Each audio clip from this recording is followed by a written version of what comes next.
December 1939, minus 40 degrees. A Soviet tank commander peers through his frozen viewport at an endless white void. Snow falls so thick he cannot see 10 feet ahead. His unit has not moved in 3 hours. The fuel? Freezing in the tanks. The soldiers behind him?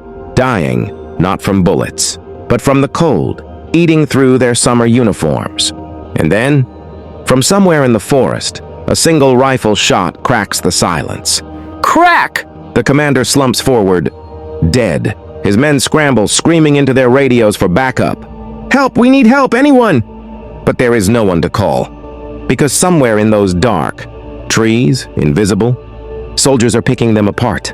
One by one. These are not soldiers from a great power. Teachers. Lumberjacks. Men who should have surrendered weeks ago. Men who were given 30 days to be conquered. And yet, 3 months later, they would still be standing. This is the story of how the smallest nation in Europe made the most powerful army on Earth look like amateurs. This is the Winter War, and nothing about it makes sense.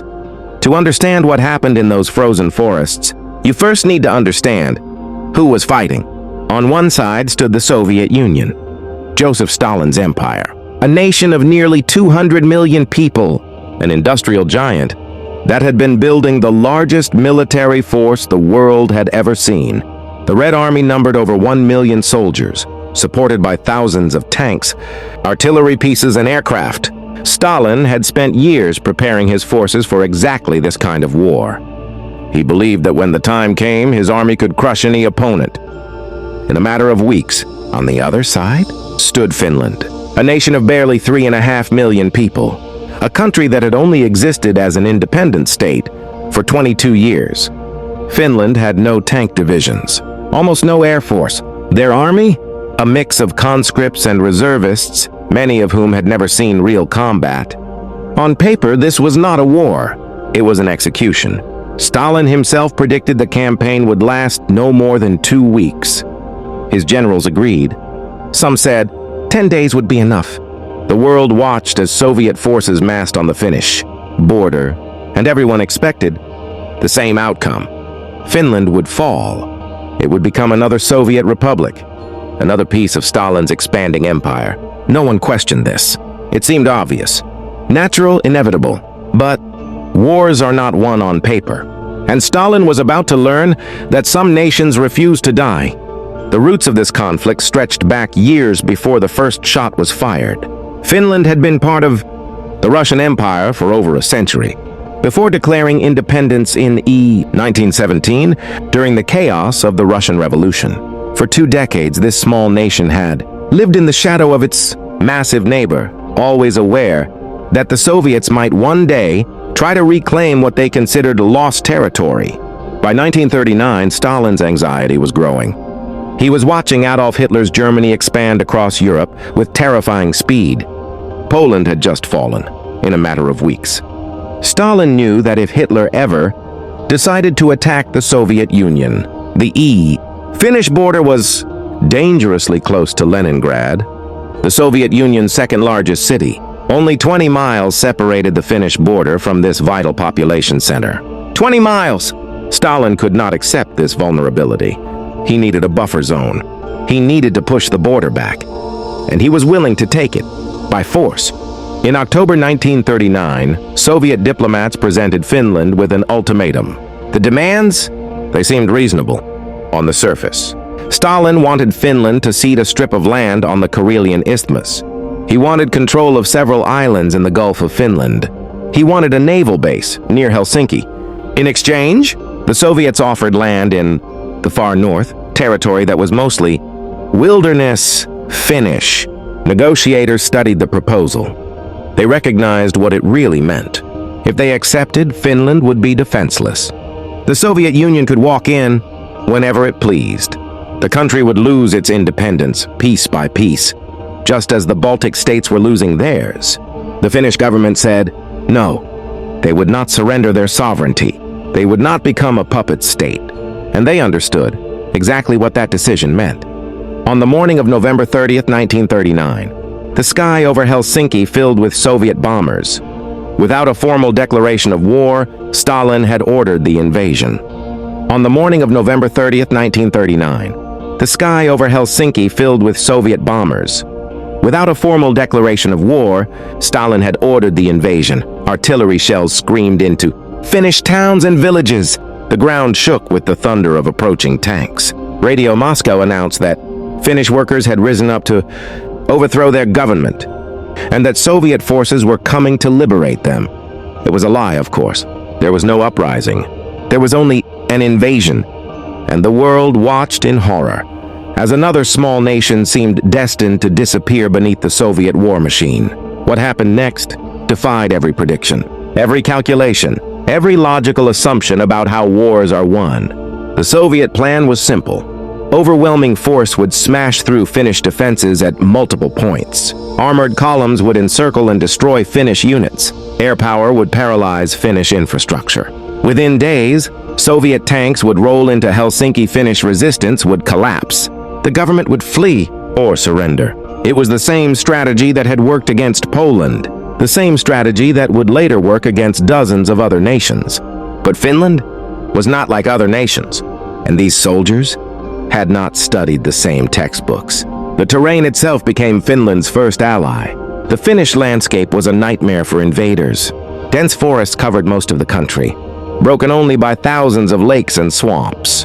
There were few roads, and those that existed were narrow, winding paths through the wilderness. Soviet armored columns, designed for the open plains of Eastern Europe, found themselves squeezed into long, vulnerable lines. Tanks that could not maneuver through trees became sitting targets. Trucks carrying supplies got stuck in snowdrifts. Artillery pieces could not be positioned properly. The Soviet military machine, built for rapid advances across flat terrain, suddenly found itself trapped in a frozen maze with no clear way forward. And then came the cold. December in Finland is not like December anywhere else. The temperature plummeted to levels that Soviet soldiers had never experienced. 40 degrees below zero, 50 degrees below zero. Cold so intense that metal became brittle and shattered. Cold so deep that exposed skin froze in minutes. The Soviet soldiers who crossed the border were not equipped for this. Many of them came from southern regions of the Soviet Union. They had been issued summer uniforms because their commanders assumed the campaign would be over before winter truly arrived. They had no winter boots, no insulated clothing, no understanding of how to survive in this environment. Finnish soldiers, by contrast, had grown up in these conditions. They knew how to build fires that would not reveal their positions. They knew how to move silently through snow. They knew how to stay warm when the world around them was frozen solid. Every day, the temperature gap became a body count. The Finnish defensive strategy was unlike anything the Soviets had encountered. The main Soviet advance came through the Karelian Isthmus, where the majority of Finnish forces had been concentrated. Here, the Finns had prepared a network of defensive positions known as the Mannerheim line, named after their commander, Marshal Carl Gustaf Emil Mannerheim. This was not a single fortification, but rather a series of bunkers, trenches, and obstacles spread across the isthmus. The Soviets expected to break through within days. Instead, they ran into a wall of resistance that would hold for months. Finnish soldiers used the terrain masterfully. They constructed their defenses to channel Soviet attacks into kill zones. They mined roads and forests. They set traps for tanks and infantry alike. When Soviet forces did break through one position, they found another waiting behind it, and another after that. But the real genius of Finnish tactics appeared in the wilderness regions, far from the main battlefront. Here, the Finns deployed their most devastating weapon. Not tanks, not artillery, not aircraft. Men on skis. Finnish ski troops became the ghosts of this war. They could move 30 or 40 miles in a single day, gliding silently through forests where Soviet soldiers trudged through waist-deep snow. They would appear from nowhere, strike with devastating precision, and vanish before the enemy could respond. Soviet soldiers began to report terrifying encounters. Sentries found dead with a single bullet wound, their screams never heard. Supply convoys ambushed and destroyed. In minutes, entire camps attacked in the dead of night, by enemies who seemed to materialize from the snow itself. These were not the actions of a beaten army. These were the tactics of hunters. The Finnish philosophy could be summarized in a single word that has no direct English translation. Sisu. What does it mean? Something like stubborn courage, relentless determination in the face of impossible odds, a refusal to surrender, no matter how hopeless the situation appears. Every Finnish soldier carried this concept in their heart. They were not fighting for abstract political ideas. They were fighting for their homes, their families, their right to exist as a free people. The Soviet soldiers, by contrast, often had no idea why they were fighting at all. Many of them had been told they were liberating grateful workers from fascist oppression. Instead, they found a united population that wanted nothing more than to see them dead. This difference in motivation would prove decisive. One of the most devastating Finnish innovations emerged from pure desperation. The Finnish army had almost no anti-tank weapons. Soviet tanks rolled forward with apparent invulnerability, and Finnish soldiers had nothing to stop them. Until someone came up with an idea. Finnish soldiers began filling glass bottles with flammable liquids. They would add a fuse, light it, and throw the bottle at Soviet tanks. When the bottle shattered, the liquid would spread and ignite, flowing into engine compartments and crew spaces.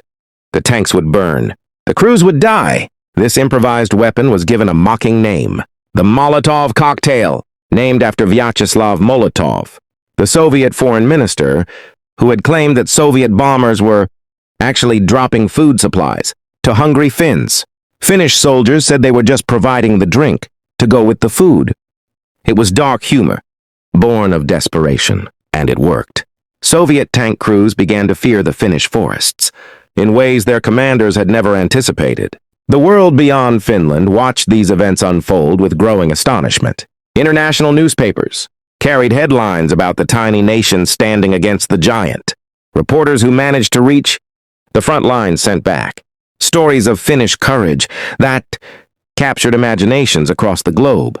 The image of ski soldiers in white camouflage, striking from the shadows and disappearing into the snow, became iconic.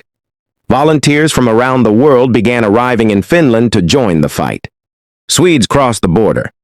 Norwegians, Danes, Americans, Britons, men who had no connection to Finland, but who felt compelled to stand with the underdog.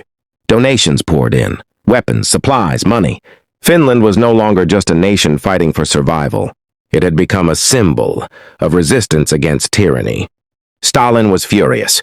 He had expected a quick, easy victory. Instead, his forces were being humiliated on the world stage. Soviet casualties mounted at an alarming rate.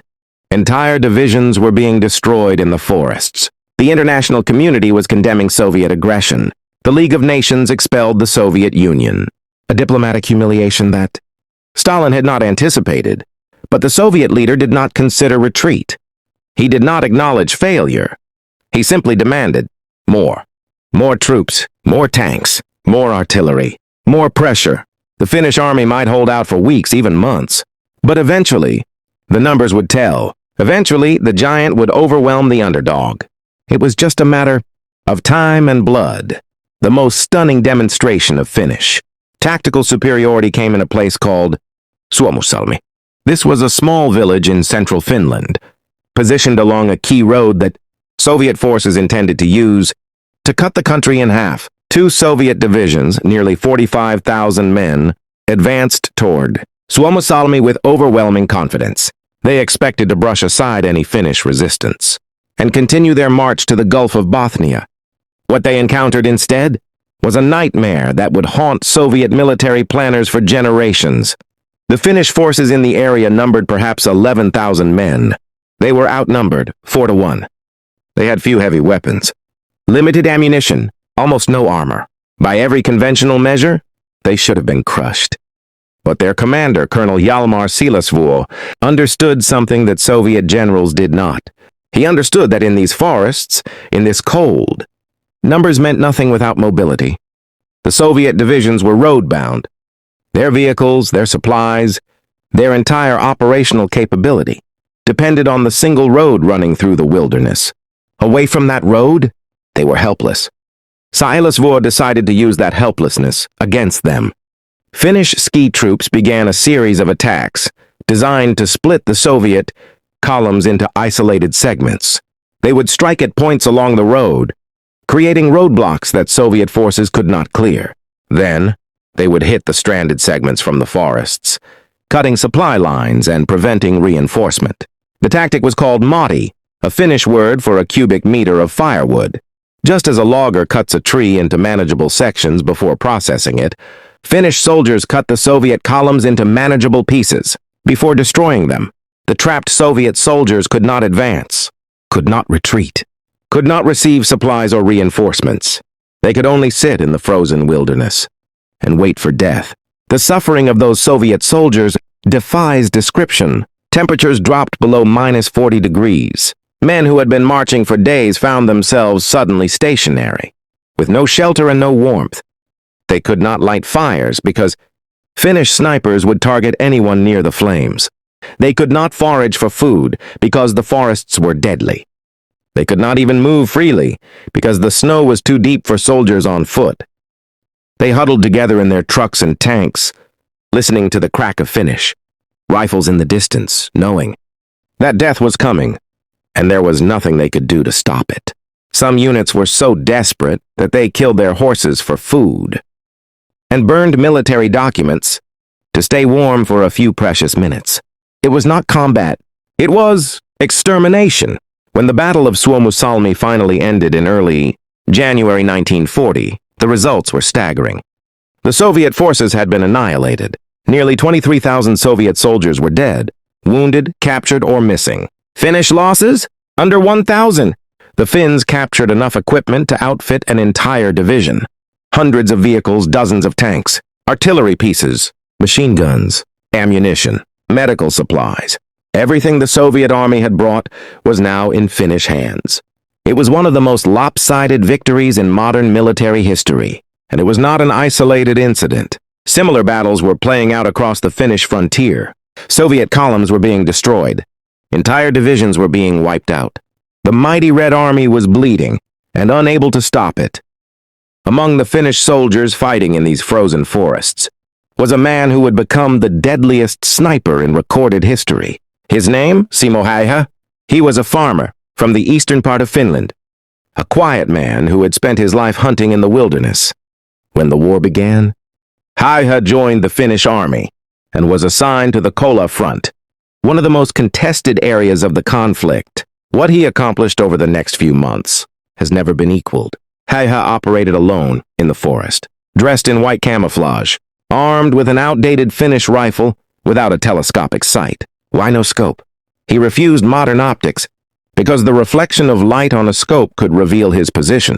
He preferred iron sights, which required him to get closer to his targets, but made him virtually undetectable. Each day he would slip into the snow before dawn and remain motionless for hours, waiting for Soviet soldiers to move into his sights. When they did, he killed them. One shot, one death. Then silence. Then another. Soviet commanders became obsessed with finding this invisible killer. They called him the White Death because no one ever saw him, only the results. Counter-sniper teams were sent to hunt him down. All of them failed. Artillery was called in to destroy areas where he might be hiding. He was never there. Soviet soldiers became terrified of leaving their positions. Every movement could mean death from an unseen enemy. The psychological impact was devastating. Here was one man with one rifle, paralyzing entire units with fear. By the time the war ended, Simo Häyhä had confirmed over 500 kills, with his rifle alone. Some estimates place his total kills, including those made with a submachine gun, at over 700. All of this in less than 100 days of active combat. To put this in perspective, most snipers in history have never achieved 50 confirmed kills in their entire careers. Häyhä achieved that in the first few weeks. He was eventually wounded by an explosive bullet that struck him in the jaw, disfiguring his face and ending his combat service. But by then, he had already become a legend, a farmer who had held an entire army at bay. Stories like Häyhä's spread through the Finnish ranks and beyond, reinforcing the growing myth of Finnish invincibility. But the commanders knew the truth. Finland was winning battles, but losing the war. Every day, more Finnish soldiers died. Ammunition ran low. Reinforcements could not match the endless waves of Soviet troops, the international volunteers, and supplies helped, but not enough. The great powers who expressed sympathy for Finland refused to send the military support that could turn the tide. Sweden remained neutral, fearing Soviet retaliation. Britain and France considered intervention, but were too focused on the growing war with Germany. The United States watched from across the ocean, unwilling to entangle itself in another European conflict. Finland was alone, and no amount of courage could change the fundamental arithmetic of the war. Stalin, despite his fury at the initial humiliations, was learning. The Soviet military began to adapt. New commanders replaced the incompetent ones who had led the first attacks. Troops were properly equipped for winter warfare. Tactics changed. Instead of reckless advances through forests, Soviet forces concentrated on methodical, overwhelming attacks against specific points of the Mannerheim Line. Artillery bombardments increased in intensity. Air attacks became more coordinated. The Soviets were not faster or smarter than before, but there were so many of them, and they kept coming. February 1940 marked the turning point. The Soviet forces launched a massive assault on the Karelian Isthmus, with over 1 million soldiers, supported by thousands of artillery pieces. The bombardment was unlike anything the Finns had experienced. For days, Soviet artillery pounded Finnish positions. Without pause, the ground itself seemed to shake. Without end, Finnish soldiers who had held their positions for weeks found themselves buried alive or torn apart by explosions they never saw coming. The noise was so constant, so overwhelming, that men went deaf. Some went mad. The Mannerheim Line, which had seemed impenetrable, began to crack under the weight of Soviet firepower. Marshal Mannerheim watched the reports come in with growing dread. His soldiers were fighting with everything they had, but everything was no longer enough. The Soviets had learned from their mistakes. They were no longer sending columns blindly into forests. They were concentrating their forces at specific points, using artillery to obliterate defenses before their infantry advanced. And they had endless reserves. For every Soviet soldier who fell, 2 more seemed to take his place. The Finnish army, by contrast, was running out of men, running out of ammunition, running out of time. The Soviets broke through the Mannerheim Line in multiple places during the second week of February. Finnish forces fell back to secondary positions, but these were weaker, less prepared. The retreat was orderly at first, but as pressure mounted, it became desperate. Entire units were surrounded and destroyed. Others escaped with nothing but their rifles and the clothes on their backs. The road to Helsinki was opening. Soviet commanders reported to Stalin that victory was finally within reach. A few more weeks and perhaps a month, and Finland would be conquered. But even in retreat, the Finns extracted a terrible price. Every village became a fortress. Every crossroads became a killing ground. Finnish soldiers who knew they were going to die made sure to take as many Soviets with them as possible. Rearguard actions that should have lasted hours lasted days. Soviet advances that should have covered miles covered meters. The Red Army was winning, but it was bleeding for every inch of Finnish soil. And in Moscow, Stalin was growing impatient. The war that should have lasted 2 weeks was now entering its 4th month. Soviet casualties had passed 100,000. The international community was watching, and spring was approaching, which would turn the frozen landscape into an impassable swamp, halting operations entirely. In Helsinki, the Finnish government faced an impossible choice. They could continue fighting until the last soldier fell, preserving their honor, but losing their nation. Or they could seek peace, accepting whatever terms the Soviets demanded, in hopes of preserving some measure of independence. Mannerheim advised negotiation. He knew his army's true condition. He knew that continued. Resistance would only delay the inevitable, while costing thousands more lives. The government agreed. Secret contacts were made with Moscow. And in early March, Finnish diplomats traveled to the Soviet capital to discuss terms. The negotiations were brief and brutal. The Soviets were not interested in compromise. They had paid for their victory in blood, and they intended to collect. The terms they presented to Finland were far harsher than anything they had demanded before the war. Finland would cede the entire Karelian isthmus, including the city of Viipuri, the country's second-largest urban center. They would surrender territory in the north, including the port of Petsamo. They would lease the Hanko Peninsula to the Soviet Union for 30 years as a naval base. In total, Finland would lose about 11% of its territory, including some of its most productive farmland and industrial areas. Over 400,000 Finnish citizens lived in these regions. They would have to leave their homes and start new lives as refugees. In what remained of their country, the Finnish negotiators had no leverage. They could accept or continue fighting a war they could not win. They chose to accept. On March 12, 1940, the Moscow Peace Treaty was signed. The next day, the guns fell silent. The Winter War was over. Finland had lost territory, lost lives, lost a piece of itself that would never be recovered. But Finland still existed. The Finnish flag still flew over Helsinki. The Finnish language was still spoken in Finnish schools. The nation that Stalin had intended to swallow whole had survived, diminished but unbroken. The Winter War lasted 105 days. In those days, the impossible happened. A nation that should have fallen refused to fall. An army that should have been destroyed refused to be destroyed. A people who were given no choice but to surrender chose a different path. They stood in the snow, outnumbered and outgunned, and they said, "No." That word, no, is the essence of the Winter War. No to submission, no to occupation, no to the erasure of everything Finland represented. This is what the Winter War taught the world. That numbers are not destiny. That courage is a weapon. That the human will, when properly motivated, can overcome almost anything. So remember Finland. Remember the farmers on skis who held an empire at bay. Remember the courage that blazed in the coldest winter. This is the Winter War, and now you know why it still matters.